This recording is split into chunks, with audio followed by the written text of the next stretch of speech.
જૂનાગઢ જિલ્લાના કેશોદ તાલુકામાં આવેલ એપલ ઇન્ટરનેશનલ સ્કૂલનું 7મું વાર્ષિક એન્યુઅલ ફંક્શન ઉડાન મહોત્સવ યોજાયો હતો, જેમાં નાના ભૂલકાઓએ પોતાની અલગ અલગ ધાર્મિક, સાંસ્કૃતિક તેમજ લોકજાગૃતિ માટેની કૃતિઓ રજૂ કરી હતી. તેમજ અલગ અલગ કેટેગરીમાં ફર્સ્ટ, સેકન્ડ, થર્ડ આવનારા વિદ્યાર્થીઓએ પુરસ્કૃત સંસ્થા તરફથી પણ આવનાર મહેમાનોને શુભના લોકો દ્વારા પ્રોત્સાહિત કરવામાં આવ્યા હતા. ત્યારે આ મહોત્સવમાં જેમાં અતિથિ તરીકે કેશોદ તાલુકાના ધારાસભ્ય દેવા માલમ, નગરપાલિકા પ્રમુખ, તાલુકાના પ્રથમ નાગરિક એવા મેહુલ ગોંડલિયા, સંસ્થાના Apple International Piyush Ladani, Mahur Kaneria, principal તેમજ અન્ય સંસ્થાઓના સ્ટાફ તેમજ બાળકો અને તેમના વાલીઓ પણ ઉપસ્થિત રહ્યા હતા. આ કાર્યક્રમમાં ખાસ જલારામ મંદિરના ટ્રસ્ટીઓ તેમજ ભારત વિકાસ પરિષદના પ્રમુખ ડોક્ટર સ્નેહલભાઈ અને મહાવીરસિંહ જાડેજા પણ હાજર રહ્યા હતા. તો ગુલાબી ઠંડીના માહોલ વચ્ચે તમામ ભૂલકાના પરિવારજનો પણ ઉપસ્થિત રહી કાર્યક્રમની મજા માણી હતી અને કાર્યક્રમમાં અંતમાં સૌએ સાથે મળી ભજીયાના નાસ્તાની પણ મજા માણી હતી.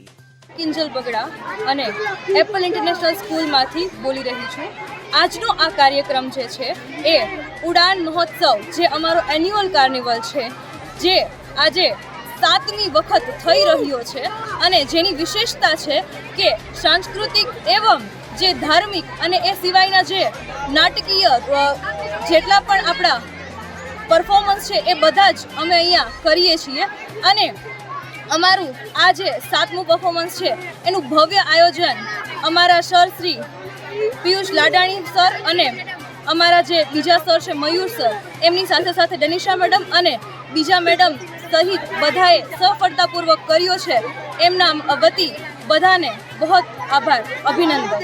કેટલા વિદ્યાર્થીઓ ભાગ લીધો? અને જેમાં 550 જેટલા વિદ્યાર્થીઓ અમારા ઇંગ્લિશ મીડિયમ તથા ગુજરાતી મીડિયમ બંનેના થઈ અને 550 જેટલા વિદ્યાર્થીઓએ આ ઉત્સવમાં ભાગ લઈ અને આ ઉત્સવને બહુ સારી રીતે એવો બનાવ્યો છે, જેના માટે હું ખૂબ આભારી છું.